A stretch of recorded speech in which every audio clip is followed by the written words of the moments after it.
سلامونه نیکې هیلې دوستانو، په دې هیله چې جوړ او روغ به یاست. د مایکروسافټ ورډ 2019 پښتو کورس شپږم درس ته ښه راغلاست. په تېر درس کې موږ او تاسې فایل ټاب کې نیو اوپن سیو از او پرنټ مو وویل. نن راځو انسرټ ټاب ته. لومړی دغه وایي پیجز وایي، بیا وروسته ټیبل ته راسو. اول کور پیج لرو. کور پیج د صفحې رکایه نه ده، د کتاب د اوله صفحه. تاسو غواړئ څه ډول ډیزاین کړئ. دا وختي ډیزاین سوي هم شته، ډیزاین سوي صفحې دي. مثال په ډول سره ما یو لیکنه کړې ده، تقریبا څو صفحې ده. صحیح دی؟ اوس زه ورته وایم چې دا زما کتاب دی، تاسې داسې فرض کړئ. نو زه ورته وایم چې غواړم دې ته رکایه ورکړم، دغه اوله صفحه. نو راځم سره کوم ډیزاین ورکوئ، زه ورته هم داسې یو ډیزاین. نو بیا راځئ دلته ډیټ تاریخ وراچوئ، هر تاریخ چې وي. ټایټل ورکوئ د مثال په ډول سره کمپیوټر، سب ټایټل ورکوئ چې کمپیوټر جنریشنز. صحیح دی؟ او نور نو لیکوال چا لیکلی دی او کمپنۍ نوم کومه کمپنۍ ده. صحیح دی؟ دغه کور پیج دی. دا یوازې د کتابو دپاره نه کارېږي. تاسو کولی شئ د مثال په ډول یو راپور مو لیکلی دی او غواړئ د هغه راپور رکایې دپاره یې هم استعمال کړئ. د یو بل شي دپاره مطلب مې دا دی چې د یو رکایې دپاره کارېږي، د کتاب یې، د یو راپور یې، د هر شي شی. بل موږ او تاسو لرو بلانک پیج. بلانک پیج یو خالي صفحه ماته راکړئ. پر دې ځای ولاړ یې ورته وایئ چې یو خالي صفحه ماته راکړئ. صحیح دی؟ یا دلته ولاړ عموما موږ تاسو د صفحې په پای کې درېږو او ورته وایئ چې بلانک پیج یو خالي صفحه ماته راکړئ. بلانک پیج. صحیح دی؟ دا مکمله خالي صفحه درکړه. بل موږ او تاسو لرو پیج بریک. پیج بریک څه شی دی؟ پر هر ځای چې ولاړ یاست دلته ولاړ یم. صحیح دی؟ د دغه کرسر څخه وروسته، په دغه ځای څخه وروسته زموږ او ستاسو لیکنه نوره په بله صفحه کې راځي. یعنې صفحه پر دغه ځای راته ماتېږي، تر کرسر څخه چې وروسته هر لیکنه سوي هغه په بله صفحه کې راته راځي. اوس ګورئ په دغه صفحه کې د کرسر څخه وروسته دغه لیکنه ده. نو زه ورته هم دا په بله صفحه کې راته راوړل. پر دې ځای درېږم او بیا راځم پیج بریک. د هغه ځای څخه نور لیکنه ولاړله، په بله صفحه کې دغه راغله. صحیح دی؟ دا د پیج بریک او بلانک پیج تر مابین توپیر دی.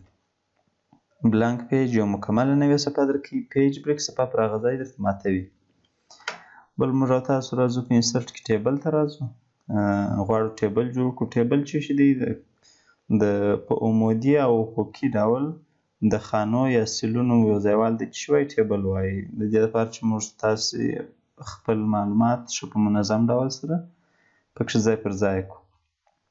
د مثال په ډول غواړئ په خپل کمپنۍ کې د کارګرو یو لیست جوړ کړئ. دغه لیست ته خپله چې وایي ټیبل وایي. یا په مکتب کې د شاګردانو لیستونه جوړوئ، د سیمپو لیستونه جوړوئ، په هر صنف کې د شاګردانو لیستونه جوړوئ. دا ټول موږ او تاسو کولی شو په ټیبل کې وکړو. اوس څو کالمه غواړئ، دې ته کالمونه وایي او دې ته بیا راګانې وایي. نو زه ورته وایم چې دوه د مثال په ډول 4 کالمه غواړم او 4 راګانې غواړم یا 5 راګانې غواړم. بیا دلته لیکم چې نمبر، نیم، فادر نیم او کلاس. صحیح دی؟ بیا ورته وایه چې اول نمبر احمد دی، د پلار نوم یې جان دی په 10م صنف کې. دوهم نمبر حمید دی، د پلار نوم یې خان دی په 11م صنف کې. دریم نفر کریم دی، د پلار نوم یې ولی دی په 12م صنف کې. همداسې تاسو کولی شئ یا ټوله 10م صنف وراچوئ، هم مشکل نشته. صحیح ده؟ د 10م صنف دغه دی. نو په دغه ډول کولی شئ تاسو یو ټیبل جوړ کړئ.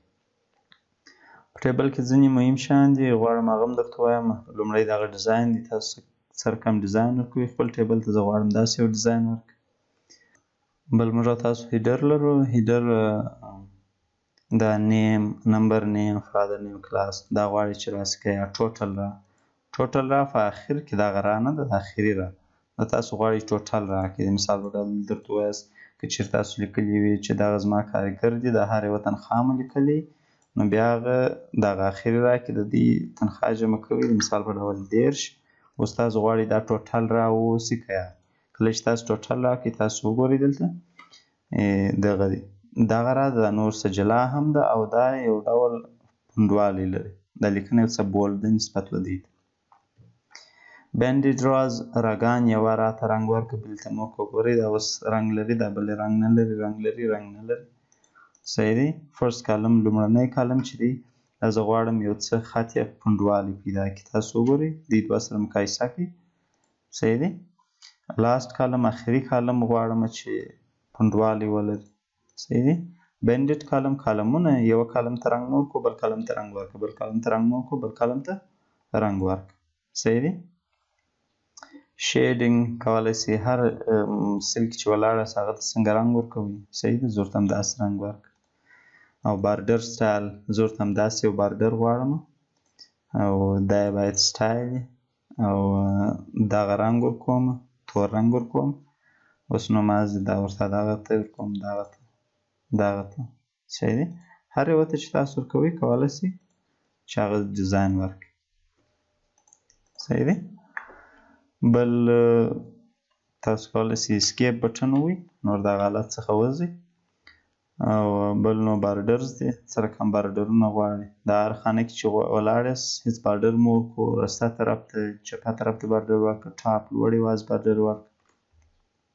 تاسو کولی سئ چې ورکړئ. مثال په ډول ټول انتخابوم بیا ټولو ته وایم چې نو بارډر آل بارډر ټولو بارډرونه ورکړه. نو بارډر هېڅ بارډر مه ورکړو. رایټ راسته طرف ته بارډرونه ورکړه. لیفټ چپه طرف ته. دغه بارډرونه ما وختي ورکړي وو ځکه دا اوس ښکاره کېږي. صحیح دی. ټاپ یوازې لوړ بارډر ورکړه. انساید بارډر یوازې دننه بارډرونه ورکړه. آوټ ساید یوازې د باندې ورکړه. او انساید هوریزنټل بارډر یوازې دننه افقي بارډرونه ورکړه. انساید ورټیکل یوازې دننه عمودي بارډرونه ورکړه. صحیح دی. بل بارډر پینټر لرو. تاسو کولی سئ چې ما درته وویله تاسو کولی سئ چې څه وکړئ بارډر دغه کړئ. بارډر پینټر دې ایسته کړئ. نور نو بېرته خپله لیکنه وکړئ پکښې کې. بل موږ او تاسو لی آوټ منیو لرو. په دې کې هم ځینې شیان مهم دي. د مثال په ډول سره غواړئ چې اریز دغه خراب کړي ټیبلان. صحیح دی. تاسو کولی سئ اریز یې کړئ پاک یې کړئ او همدارنګه ډرا ټیبل رسموي یاست. صحیح دی. دلته یو ټیبل رسم کړه په هغې کې یو خانه ورکړه. صحیح دی. همداسې کولی سئ تاسو بل ټیبل رسم کړئ. او نو اوس تاسو باید دلته یو ټیبل رسم کړئ. صحیح دی. بیا هغه ته کالم ورکړئ بل کالم ورکړئ.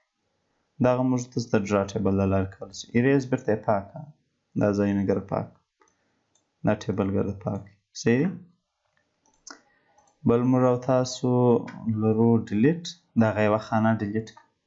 صحیح دی. ډیلیټ سیل خانه ډیلیټوي او همدارنګه ډیلیټ کالم مکمل کالم ډیلیټوي. یا هم په ټیبل کې یا ورته وایاست چې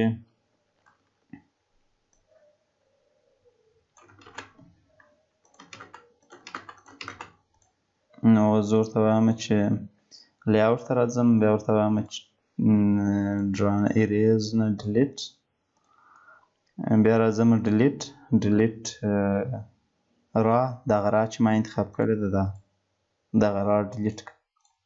صحیح دی. ډیلیټ ټیبل مکمل ټیبل ډیلیټ. او بل زه به یو ډیزاین ورکړم. راځو دلته ورته وایو ښه دی نیم جاب سیلري.